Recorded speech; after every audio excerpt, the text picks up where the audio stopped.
Most people don't expect to die in a strange or disturbing way, but sometimes death doesn't come quietly. In this video, we'll go through 5 real cases where normal, everyday people met their end in ways that were violent, confusing, or deeply unsettling. These aren't tales from horror movies or urban legends. They actually happened. And each one proves just how fast an ordinary moment can spiral into something truly terrifying. On the 30th of July 2008, 22-year-old carnival worker Tim McLean boarded his Greyhound Canada bus to return home to Winnipeg. He would never make it. It was the kind of ride thousands of people take every day. A Greyhound bus making its way across the wide, quiet highways of Canada. On July 30th, 2008, that ride turned into something no one on board would ever forget. Something so horrifying, it would haunt the nation for years. The bus had departed from Edmonton, heading toward Winnipeg. Among the passengers was 22-year-old Tim McLean, a cheerful, free-spirited young man who had been working at a carnival. He was heading home, sitting toward the back of the bus, earbuds in, relaxing, his head resting against the window. Just another long trip, just another night, but not for everyone. A man named Vince Lee had boarded the same bus in Erickson, Manitoba. At first, he sat near the front, quiet, ordinary. No one paid him much attention. Hours passed. Nothing seemed unusual, until Lee suddenly walked to the back and sat down beside Tim. Tim didn't stir. He had no idea the man next to him was watching him in silence. No idea the stranger was about to unleash a nightmare. Without warning, Lee pulled out a large knife and began stabbing Tim in the neck and chest. Fast, brutal. The bus erupted in screams. The driver pulled over as passengers rushed outside, horrified. But Lee didn't move. He stayed. And what he did next pushed this already savage scene into something darker. From the windows, passengers watched in horror as Lee continued attacking Tim's body. Some tried to re-enter the bus, but Lee brandished the knife, keeping everyone back. He began mutilating the body, performing acts too grotesque to comprehend. By the time police arrived, it was too late. Tim was gone, and Vince Lee, covered in blood, sat calmly and surrendered without a fight. What came next only deepened the tragedy. Lee had untreated schizophrenia. He told doctors he was hearing voices, commands from a higher power telling him that Tim was a threat. He believed he had no choice. In court, he was found not criminally responsible by reason of mental illness. Instead of prison, he was sent to the Selkirk Mental Health Center for treatment. For some, this was a story about the need for compassion and better mental health care. But for Tim's family, especially his mother, Carol Dedeli,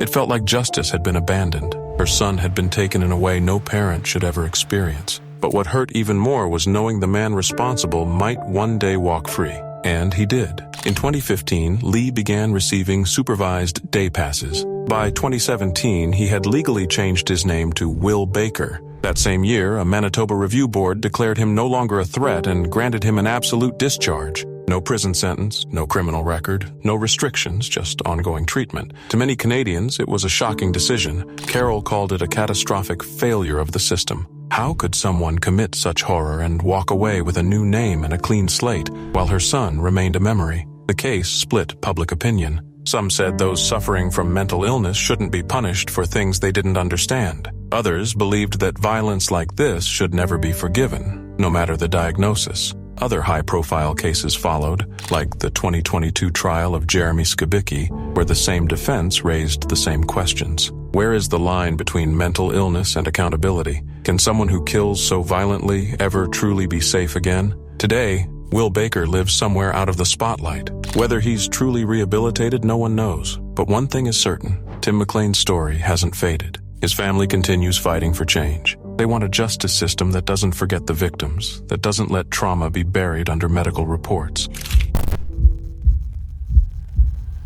It was a quiet Saturday evening in 2017 in Jesenik, a small, peaceful town nestled in the northeastern Czech Republic. The kind of place where life moves slowly and people know their neighbors. That evening, a 65-year-old mother and her 45-year-old daughter were spending time at a friend's garden home. They were there to relax, unwind, and enjoy the warmth of a private sauna. It was supposed to be comforting, healing even, but it would become their final visit. They entered the sauna, just the two of them, while their host remained outside. The soft hiss of steam, the smell of wood, the heat building gradually. It was all so ordinary. Time passed, more than anyone realized, and then too much time. Their friend, growing uneasy, walked toward the sauna. Something wasn't right. She knocked. No answer. She opened the door, only she couldn't. The handle was stuck, jammed, broken. Inside, she saw them. Both women were lying unresponsive on the sauna floor. Panic erupted. Emergency services were called, but by the time help arrived, it was far too late.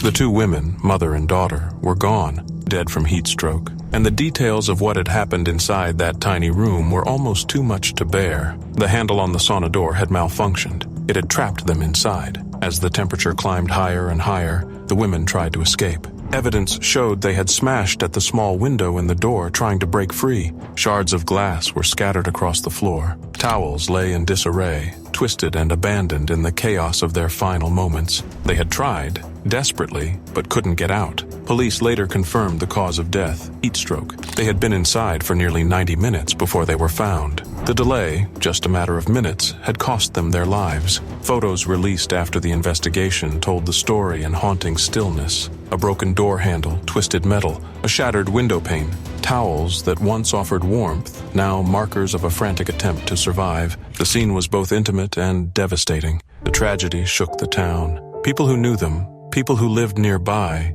couldn't comprehend how something so simple, so routine, could go so horribly wrong. A sauna, a symbol of comfort, self-care, and calm, had become a sealed chamber of unbearable heat and panic. And the questions began. Was the sauna regularly maintained? Had anyone noticed the faulty handle before? Could this have been prevented? The answers were slow to come, but the grief hit immediately. The story didn't just remain within the borders of Jesenik. It rippled outward. Across the country, even across Europe, people began to look at their own private saunas differently. Safety, once taken for granted, was now a topic of serious concern. Because this wasn't about reckless behavior. This wasn't about people making bad choices. This was about a simple mechanism, one small, overlooked flaw, leading to the slow, silent death of two innocent women.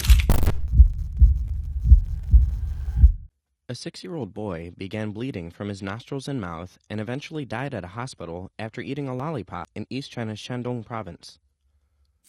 It was a quiet day in 2015 in Lujiang village. That afternoon, 6-year-old Xiao Li was doing just that, chasing his friends through the yard, caught up in a game of hide-and-seek, his world still small and innocent. Then he saw it. Lying on the ground, just near a bush, was a lollipop. It looked fresh, bright, sweet, like someone had dropped it by accident. Xiao Li didn't think twice. He picked it up, unwrapped it, and popped it into his mouth. A tiny, harmless act, something any child might do without a second thought. But that candy wasn't a treat. It was a death sentence. Xiao Li went back to playing, unaware that inside his body something terrible had begun. Minutes later, his friends heard him cry out, and then silence. They found him collapsed behind a bush. His skin had gone pale. Blood was leaking from his nose, his mouth, even his eyes and ears. They screamed for help. His father, Jin Sui, ran to him in a panic. What he found was almost too much to comprehend. His little boy gasping for breath, barely conscious, bleeding from every part of his face. Jin scooped him up and raced to Jie County Hospital.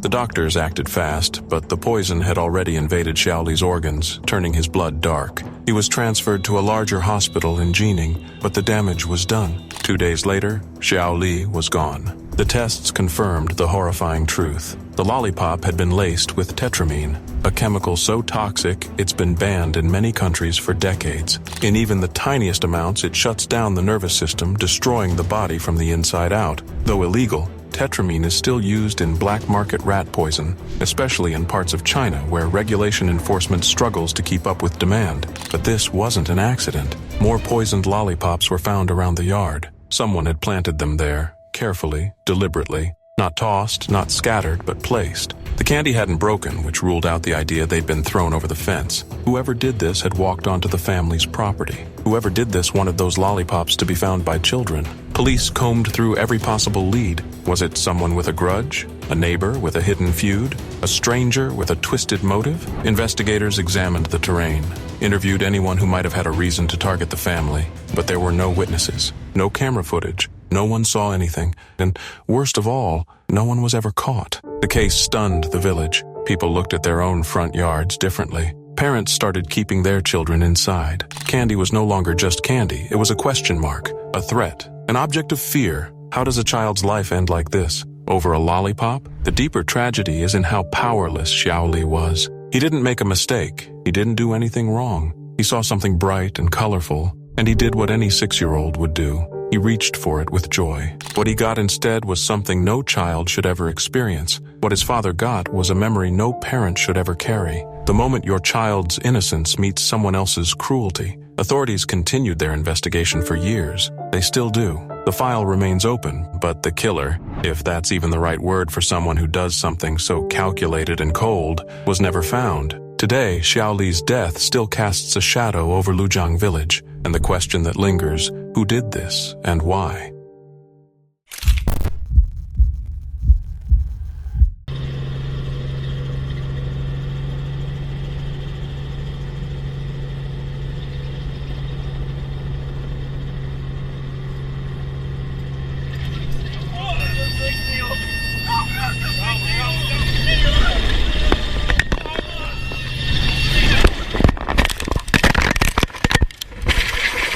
It was December 4th, 2016, in Sao Paulo, Brazil. The air buzzed with excitement at the Recanto Beija-Flor wedding venue just outside the city in Osasco. Guests were beginning to take their seats, unaware that just miles away, the bride-to-be was preparing a surprise that was meant to take everyone's breath away. Rosemary do Nascimento Silva, 32 years old, was about to live out a fantasy she'd dreamed of for years, arriving at her wedding in a helicopter, unannounced, just as the ceremony began. Only a few people knew. It was meant to be a grand entrance, a gift of wonder for her soon-to-be husband, Uderli Damasceno, who stood waiting at the altar, completely unaware. The sky was clear when the Robinson R-44 helicopter lifted off from a nearby hangar. On board with Rosemary were her brother, Silvano, her wedding photographer, Nila Cristina Neves, 6 months pregnant, and the pilot, Peterson Pinheiro. It was only supposed to be a 15-minute flight. Rosemary was radiant, smiling, excited, her every expression captured by the camera Nila had set up to record the magical arrival. But magic has a cruel side. Roughly 20 minutes into the flight, everything changed. Out of nowhere, fog began rolling in, then rain. Visibility dropped fast, and with it the pilot's ability to navigate. What started as a peaceful, joyful ride turned into a silent storm of confusion. The footage showed the mood shift in real time, Rosemary's joy giving way to concern as alarms began to sound. The camera shook. Passengers screamed. The helicopter was spiraling. Peterson tried to regain control. He fought against the whiteout conditions, trying to guide the overloaded aircraft through a wall of fog and trees. But it was too late. Less than a mile from the venue, the helicopter plunged into a forested area. The crash was instant, brutal, fatal. Rescue teams arrived quickly, but there was nothing they could do. All 4 on board had been killed on impact. Back at the wedding venue, no one knew what had happened. Hundreds of guests waited patiently, chatting, smiling, expecting the bride to appear at any moment. Only 6 people knew Rosemary was supposed to arrive by air. When the minutes began to stretch and there was no sign of her, unease crept in. Still, no one imagined the truth. Then a phone call came. The helicopter had taken off on schedule. Something was wrong. Not long after, word spread of a nearby crash. At first, no one made the connection, but once the details started lining up, the location, the timing, the flight path, everything stopped. The celebration fell into silence. Uderli was still standing at the altar, waiting for his bride, when someone pulled him aside, and then the moment shattered. Rosemary was gone. The woman he was about to marry, the love of his life, had died just moments before she was meant to walk down the aisle. What was supposed to be the happiest day of their lives had turned into a nightmare, one so cruel it didn't seem real. More than 300 guests had gathered, none of them knowing why the ceremony had been canceled. Some waited in confusion, others had already begun to suspect something terrible had happened. And when the truth finally broke, the shock rippled through the crowd like a wave of ice. Investigators later discovered that the helicopter had been approved for use until early 2017, but it wasn't supposed to carry more than 3 passengers. That day, there were 4, and combined with the weather, it proved too much. They believe the helicopter clipped a tree just before the crash, its path obscured by fog. The visibility had dropped so low, the pilot never saw what was coming. In the days that followed, video from the flight was reviewed by authorities. Footage no one ever expected to become part of a tragedy. You can see it all unfold. The smiles, the excitement, the shift, the panic, the helplessness, and then nothing. Questions were raised. Why didn't they turn back when the weather changed? Why was the aircraft allowed to carry more people than it was built for? Could any of it have been prevented? Rosemary's dream never had the chance to come true. What was meant to be a magical entrance became the final chapter of her life.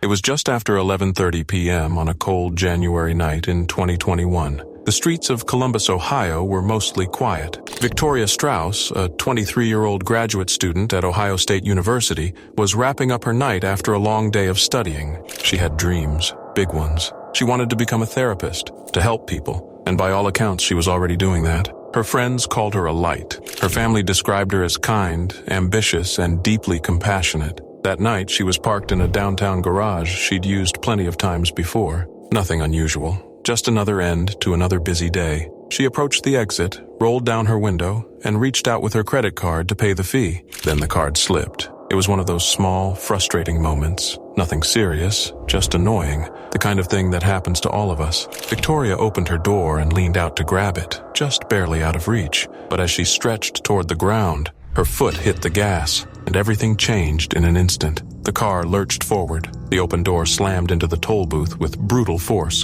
Victoria, still leaning out, was suddenly caught between them, her head pinned with no way to move, no time to react. There were no witnesses, no screams heard, just silence as the car came to a stop, locked in place with her motionless inside. Hours passed. The garage stayed quiet, dark. The rest of the city slept, unaware that inside that car, a young woman was trapped, dying, just feet away from freedom. It wasn't until around 5:40 a.m. that a security guard doing routine checks walked past and saw her. By then, it was too late. Emergency services rushed to the scene, but Victoria was already gone. The news sent shockwaves through those who knew her. How could something so small, so seemingly harmless, lead to something so final? Authorities ruled it an accident. No one else had been involved. The car hadn't moved after the impact. There was no foul play, just a terrible, tragic chain of events. A split second, one simple mistake, and it was all over. But the story didn't end there. When the autopsy was completed, it confirmed the cause of death, blunt force trauma to the head.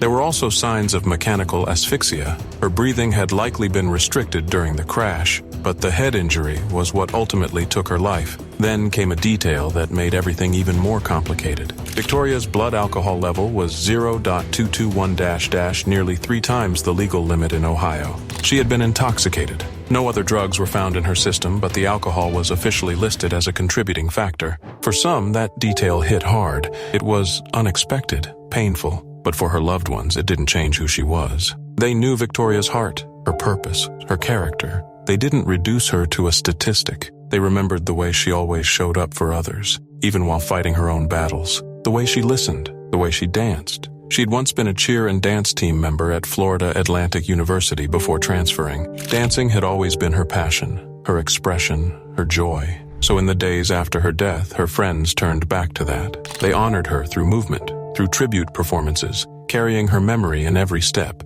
At Ohio State, the university issued a statement mourning her loss. Professors, classmates, friends, they all echoed the same sentiment. Victoria had so much to give. She was just getting started. Her death didn't make national headlines. There was no sensational twist, no scandal, just a quiet, heartbreaking truth. Sometimes, life can turn on a dime. One small misstep, one slip, one unthinking moment, and the future you dreamed of disappears. Victoria Strauss had plans. She had people who loved her. She had a life she was building with care and passion. But in the still silence of that garage, all of it ended. Her story is a reminder that tragedy doesn't always come loudly. Sometimes it creeps in during the most ordinary moments, when you're tired, distracted, reaching for something you dropped. And sometimes there's no warning at all.